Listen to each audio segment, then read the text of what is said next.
अक्सर हम बड़ी बड़ी डिप्लोमेटिक खबरों पर ध्यान देते हैं, है ना? लेकिन हाल ही में पर्दे के पीछे अमेरिका, भारत और बांग्लादेश के बीच एक बहुत बड़ा इकोनॉमिक खेल हो गया है। तो चलिए आज समझते हैं कि इस डील के पीछे की असली डील क्या है। तो सारी कहानी की जड़ पता है कहाँ है? वो इस एक स्लाइड में है। अमेरिका जब भारत से टेक्सटाइल मंगाता है तो उस पर लगाता है 18% का टैरिफ, और वही चीज जब बांग्लादेश से आती है तो 0%। बस यही यही वो एक नंबर है जिसने पूरा गेम पलट कर रख दिया है। आइए इसको एक बहुत ही सिंपल तरीके से समझते हैं। मान लेते हैं कि एक टी शर्ट का शिपमेंट है, ठीक है, और उसकी कीमत है 500 रुपए। अब अगर यही शिपमेंट इंडिया की किसी फैक्ट्री से अमेरिका भेजा जाता है तो क्या होगा? तो उस पर लगेगा सीधा सीधा 18% का टैरिफ, यानी 500 रुपए की चीज हो गई 590 रुपए की। ये एक्स्ट्रा कॉस्ट है जो इंडियन एक्सपोर्टर को देनी पड़ती है। लेकिन अब जरा दूसरी तरफ देखते हैं। अगर यही शिपमेंट बांग्लादेश से जा रहा हो तब क्या होगा? क्योंकि टैरिफ 0 है तो कीमत 500 की 500 ही रहती है। आप सोचिए ये कितना बड़ा कॉम्पिटिटिव एडवांटेज है। मतलब रातों रात बांग्लादेश को ये बढ़त मिल गई।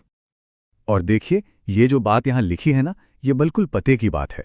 ग्लोबल टेक्सटाइल मार्केट में मार्जिन वैसे ही बहुत कम होते हैं, मतलब बहुत पतले। ऐसे में ये 18% का फर्क, ये सिर्फ एक टैक्स नहीं है, ये तो सीधे सीधे कंपटीशन को ही खत्म कर देने वाली बात है। तो सवाल उठता है, क्या अमेरिका ने बांग्लादेश को यह बस एक डिप्लोमेटिक गिफ्ट दे दिया? नहीं, बिल्कुल नहीं। कहानी इससे कहीं ज्यादा गहरी है। चलिए अब असली वजह की तह तक चलते हैं। इस पूरी डील का जो दिल है वो है द कॉटन क्लॉज। यही है असली खेल। ये एक शर्त है, एक बहुत बड़ी शर्त। इसके मुताबिक बांग्लादेश को 0 टैरिफ का फायदा तभी और सिर्फ तभी मिलेगा जब वो अमेरिका से, जी हां, अमेरिकी किसानों से उगाया हुआ कॉटन खरीदेगा। तो व्हाइट हाउस ने कमाल का सर्कुलर सिस्टम बना दिया है। जरा ऐसे देखिए, अमेरिकी किसान कॉटन बांग्लादेश को एक्सपोर्ट करते हैं, बांग्लादेश की फैक्ट्रियां उससे कपड़े बनाती हैं, और फिर अमेरिकी रिटेलर्स उन्हीं कपड़ों को टैक्स फ्री वापस अमेरिका में इंपोर्ट कर लेते हैं। पूरा का पूरा लूप। और वॉशिंगटन ने ये मौका पकड़ा बिल्कुल सही समय पर। हुआ ये कि भारत और बांग्लादेश के रिश्तों में थोड़ी खटास आ गई थी।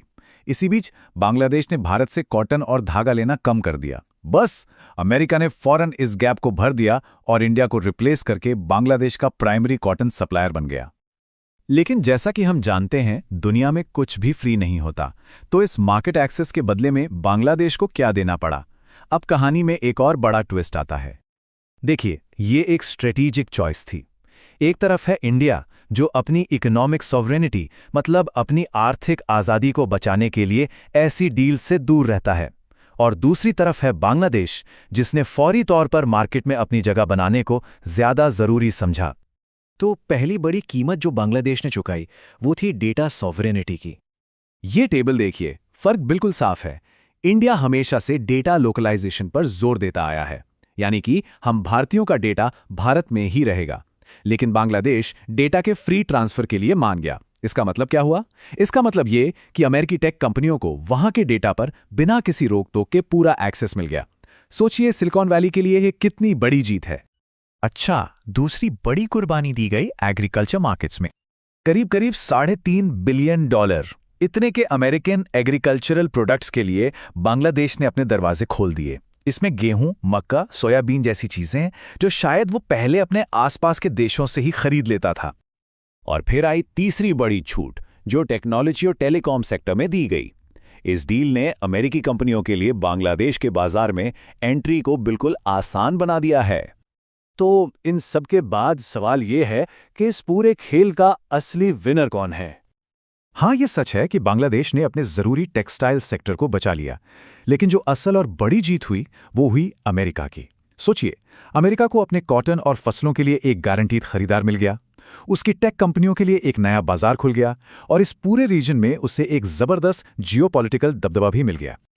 तो कुल मिलाकर जो बॉटम लाइन है वो ये है, अमेरिका ने सिर्फ एक ट्रेड डील साइन नहीं की है, उसने एक डिपेंडेंसी, एक निर्भरता को पक्का किया है। अब बांग्लादेश कई जरूरी चीजों के लिए अमेरिका पर निर्भर हो गया है। और ये हमें एक बहुत बड़े सवाल के साथ छोड़ जाता है। ग्लोबल ट्रेड की इस दुनिया में किसी बाजार तक अपनी पहुंच बनाने की असली कीमत आखिर होती क्या है?